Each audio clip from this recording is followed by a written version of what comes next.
Hello students, today we will complete our lesson 7 of supplementary book, that is the open window. Come to the page number 58. Mrs. Sepleton comes down at last and inadvertently confirms her niece's stories. Frampton tries to acquaint his host with the nature of his ailment. Through the open window, he can see things that worsen his nervousness. In this portion of the summary, these are three main points that will be discussed in the whole story one by one. She broke off with little shudder, means she entered into the room where Vera and Mr. Frampton Nuttall were talking to each other. It was a relief to Frampton when the aunt bustled into the room with a whirl of apologies for being late in making her appearance. When Mrs. Sepleton entered into the room, then Frampton felt relaxed. अब वो relaxation महसूस कर रहा है when Mrs. Sepleton went into the room and say sorry for being late in making her appearance, because as Mr. Frampton Nuttall had come into her house, but she was busy upstairs for doing something, so Vera was attending him. At that time, the lady entered and Frampton Nuttall was feeling relaxation. I hope Vera has been amusing you, she said. She said that I hope that Vera entertained you properly. She has been very interesting, said Frampton. Frampton also said that ki Vera is a very interesting girl. I hope you don't mind the open window, said Mrs. Sepleton briskly. Ki in this October time, the window is kept open. I think you don't mind. My husband and brothers will be come home directly from shooting, and they always come in this way. Now here Mrs. Sepleton was clearing the reason of opening the window, why she has kept the window open, because her husband, her younger brother had gone for shooting, and they always come from this direction, from this open window. They have been out for snipe in the marshes today. कि वो कहाँ गए हैं? Water birds जो marshes में रहते हैं उनकी शूटिंग के लिए, हंटिंग के लिए गए हैं. So they will make a fine mess over my poor carpet. So like you manfolk, isn't it? Then mansfolk means जो मेल पर्सन्स की हैबिट होती है. मेल पर्सन्स की क्या हैबिट होती है? घर को इधर उधर, घर के अंदर डिसऑर्डर क्रिएट करना, चीज़ों को प्रॉपर जगह पर ना रखना की. और जो लेडीज़ है उनकी क्या होती है कि हर चीज़ मेंटेन होनी चाहिए घर में प्रॉपर वे में. यहाँ पर मिसेस सेपल्टन मैन फोक मीन्स मेल पर्सन्स की हैबिट के बारे में बता रही है. मैस होता है क्रिएट डिसऑर्डर, और माई पुअर कारपेट मतलब कारपेट को गंदा कर देंगे, बाहर से आएंगे और घर के अंदर मिसमैनेजमेंट हो जाएगी. She rattled on cheerfully about the shooting and scarcity of birds. At that time, Mrs. Sepleton was discussing about the shooting and scarcity. Scarcity होता है कमी, कोई चीज़ जो बहुत कम मिलती है, कि इस टाइम पर बर्ड्स जो हैं वो बहुत कम मिलते हैं. Acute shortage of the birds and prospects for duck in the winter. Prospects क्या होता है? गैस करना, किसी चीज़ का अनुमान लगाना. विंटर सीजन के अंदर क्या किस चीज़ का गैस लगा रहे कि विंटर सीजन में डक जो है वो इजीली मिल जाती है, और बर्ड्स की स्कार्सिटी होती है, बट विंटर के अंदर क्या मिलते हैं? Ducks. To Framton it was all purely horrible. He made a desperate but only partially successful effort to turn the talk onto a less ghastly topic. Means जो lady है, she was continuously talking with Frampton Nuttall about her family, about her house, and Mr. Nuttall was also wanted to say something to that lady about his disease. He was conscious that his hostess was giving him only a fragment of attention. Fragment of attention means the lady was not taking proper attention to Frampton Nuttall. She was continuously watching from the open window. She was waiting for her husband, her younger brother. कि वो open window को बार बार क्यों देख रही है? क्योंकि वो किसका वेट कर रही है? अपने हस्बैंड और अपने ब्रदर का. तो उसका जो अटेंशन है, उसका जो ध्यान है, वो कहाँ है? उनकी तरफ, विंडो की तरफ है, ना कि अपने गेस्ट की तरफ है. It was certainly an unfortunate coincidence that he should have paid his visit on this tragic anniversary.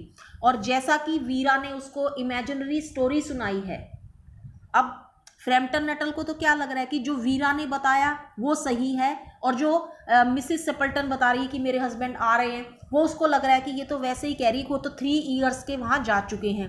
यहाँ पर दोनों स्टोरी में बहुत डिफरेंस है.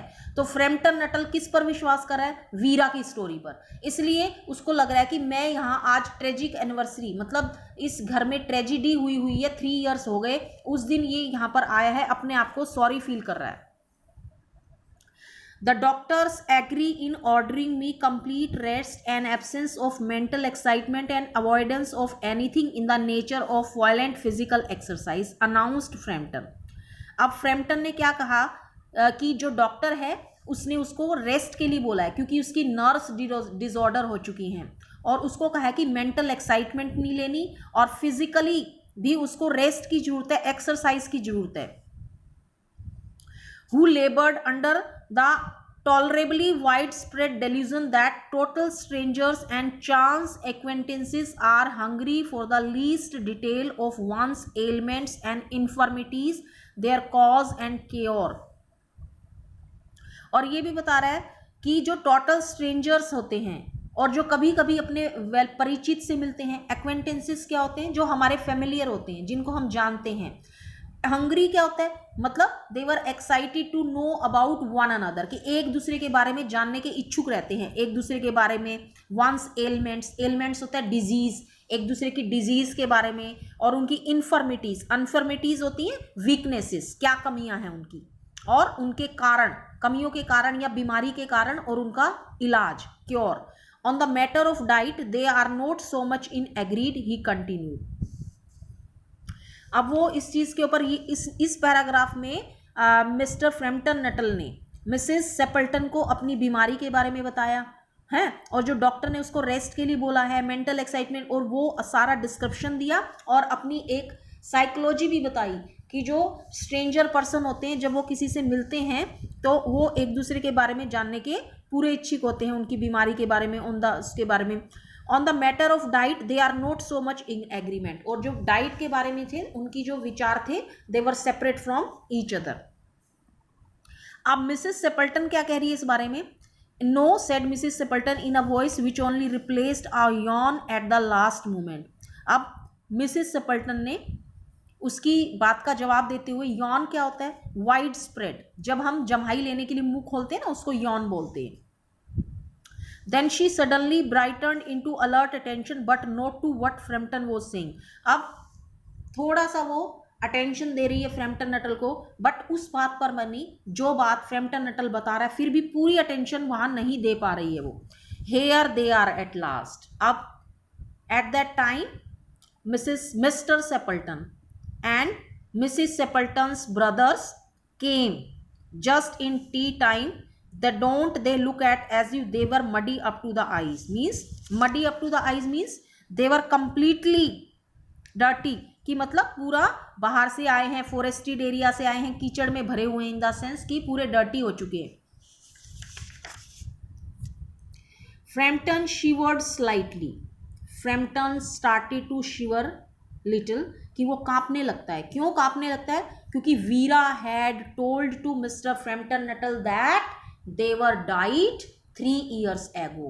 When Frampton Nuttall saw 3 of them, he started to shiver because he felt that the ghosts were coming. उसको ऐसे लग रहा है कि ये तो उन तीनों के भूत आ रहे हैं. क्यों? क्योंकि वीरा ने कह दिया कि वो तो 3 साल से मर चुके हैं.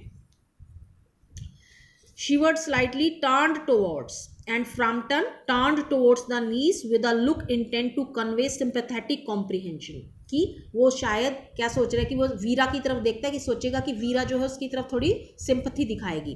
The child would staring out through the open window with the dazed horror in her eyes. अब जो the child Vera was also looking continuously at the open window with the dazed horror in her eyes. अब उसकी eyes में एक horror है, डर है. क्यों है? क्योंकि उसने झूठी कहानी मिस्टर फ्रैम्पटन नटल को सुनाई है. In a chill shock of nameless fear, Mr. swung round in his seat and looked in the same direction. वो भी अपनी सीट से swung, मुड़ जाते हैं. He turned around and looked in the same direction from where Mr. Sepleton and Mrs. Sepleton's brother were coming. In the depending twilight, three figures. Twilight होता है जो शाम की रोशनी होती है, evening. Three figures were walking across the lawn towards the window. They were coming crossing the lawn and coming towards the window. They all carried guns under their arms. They were all three persons who were carrying gun in their arms, and one of them was additionally burdened with a white coat hung over his shoulders. और एक जो mister सेपल्टन है उन्होंने अपनी arm पर क्या लटका रखा है, क्या हैंग कर रखा है? a white colored coat. A tired brown spaniel kept close at their heels. और जो spaniel है वो भी उनके नजदीक है. Noiselessly they neared the house. They came near the house and then a hoarse young voice chanted out of the dusk. Dusk मैंने आपको कल भी बताया था, इवनिंग टाइम के समय जब थोड़ी हल्की हल्की सी रोशनी बचती है उसको आप डस्क बोलते हैं. And Mrs Stapleton's one younger brother was singing the song. This is the song batty why do you bound. ये एक सॉन्ग है बेटा, उसकी एक लाइन है. Frampton grabbed wildly at his stick and hat, hall door and gravel drive. Means when Frampton Nuttall saw three persons, they were coming crossing through the window. Then grabbed मतलब खींच पकड़ लेना. किसको ले उठा लिया? स्टिक, हिज स्टिक और hat. और अपना कहाँ डायरेक्शन चेंज कर ली? हॉल के डोर की तरफ, जहां वो हॉल में बैठे हैं उसके डोर की तरफ. The gravel drive. और भाग के घर से बाहर निकल गया रोड पर. ग्रेवल ड्राइव होता है walking way, walk way mixture of rocks. जो चलने का रास्ता है जहां पर रॉक्स पड़ी होती है ना छोटी छोटी, वॉकिंग वे पर, उसको बोलते हैं gravel drive. And the front gate were dimly noted statues in his headlong retreat. मतलब जो फ्रंट का गेट था ना, डिमली नोटेड स्टेचेस मतलब अपना भागा भागा कहाँ गया? घर से बाहर निकल गया. A cyclist coming along the road. एक साइकिल पर एक पर्सन जो उस रोड पर आ रहा था, had to run into the hedge. उसको, साइकिल पर जो पर्सन है उसको किनारे पर होना पड़ा. किससे बचने के लिए? कि कहीं मिस्टर फ्रैम्पटन नटल से टक्कर ना हो जाए, कॉलिजन ना हो जाए. और क्योंकि वो इतनी जल्दी में वहां से निकला फ्रैम्पटन नटल, वो सामने नहीं देख रहा, ध्यान से पीछे मुड़ मुड़ कर देख रहा है कि कहीं वो भूत यहाँ ना पहुंच जाए. वो भूत नहीं थे वास्तव में, they were human beings. Here we are, my dear, said the bearer of the white Macintosh. Macintosh क्या होता है? मिस्टर सेपल्टन. मिस्टर सेपल्टन क्या ले रहे हैं? वो जो जिन्होंने व्हाइट कलर का कोट उठा रखा है. Coming in through the window. Now the persons came into the house through the window. Who was that who bolted out as we came up. अब Mr Stapleton was asking that who was the person when we entered into the home. At that time he came out. कौन था वो जो हमारे आते ही बाहर चला गया? Then Mrs. Sepleton said to Mr. Nuttall, a very extraordinary person, a very strange person, not normal. He could only talk about his illnesses. जो सिर्फ अपनी बीमारियों के बारे में बात करता है. And dashed off. और leave a place quickly. Dashed off का क्या मतलब होता है? Leave a place quickly. जिसने, जो बिल्कुल जल्दी में चला गया, जाने से पहले ना कोई गुड बाय ना कोई सॉरी, कुछ भी नहीं बोला. One could think he had seen a ghost. ऐसा लगा कि जैसे इसने भूत को देख लिया हो, ऐसे भाग गया ये. I expect it was the spaniel, said the niece calmly. अब जो नीस है वो क्या कह रही है कि मैं सोच रही हूँ कि शायद ये स्पेनियल से डर गया. Spaniel is the type of goat. He told me he had a horror of dogs because in his talking with Veera, Veera said that he told her that he had afraid of dogs, but in reality, he was not afraid of spaniel. Veera had told a false story in which she told him that the Mr. Sepulton and Mrs. Sepulton's younger brother were died 3 years ago. He was once hunted. Now here also Veera was telling an imaginary story which she had discussed with Mr. Nuttall. He was once hunted into a cemetery somewhere on the banks of the Ganges by a pack of dogs and had to spend the night in a newly dug grave with the creatures snarling and grinning and foaming just above him, enough to make anyone lose their nerve. अब क्या कहती है कि उसने उसको एक कहानी, उसने अपनी एक इंसिडेंट बताया है. किसने? मिस्टर नटल ने. किसको बताया है? वीरा को. क्या बताया है? कि उसको कुत्तों से बहुत डर लगता है. He had horror of dogs. और एक दिन जब गंगेस के बैंक पर उसने किसको देखा? A group of dogs. Pack of dogs means a group of dogs. He had to spend the night. Mr. Nuttall had to spend the night at that when he saw a group of dogs newly dug grave. एक मतलब जो जमीन के अंदर खड्डा खोद कर उसमें उसने पूरी रात बिताई. और खड्डे के बाहर कौन थे? डॉग्स. एंड द क्रिएचर्स मतलब डॉग्स वर एंग्री. ग्रीनिंग क्या होता है? मुस्कुराना. एंड रफ्तार जस्ट अबो हिम. और जो डॉग थे जब उसने अपने आप को खड्डे के अंदर बंद कर लिया तो उसी खड्डे के ऊपर dogs were angry and they were smiling and they were going up and down just above him. उसी के ऊपर. अंदर वो है, ऊपर मिट्टी है और उसके ऊपर मिट्टी के ऊपर क्या है? डॉग्स हैं. और अपने उसने पूरी रात उन डॉग से बचने के लिए जमीन के अंदर गड्ढे में बिताई. Enough to make anyone lose their nerve. इतना ही काफ़ी है. कोई अगर ऐसी पर्सनैलिटी होती है तो उसको नर्व्स डिसऑर्डर हो जाती है. ये किसकी डिक्लेरेशन है? वीरा की. Romance at short notice was her speciality. मतलब शॉर्ट नोटिस पर रोमांस करना, वो अपना टाइम पास करना, अच्छे तरीके से एंटरटेन करना, ये उसकी स्पेशलिटी है. किसकी? वीरा की. Okay students, that's all for today. Now you have to read the whole chapter thoroughly from the text and listen the video very carefully. Thank you so much.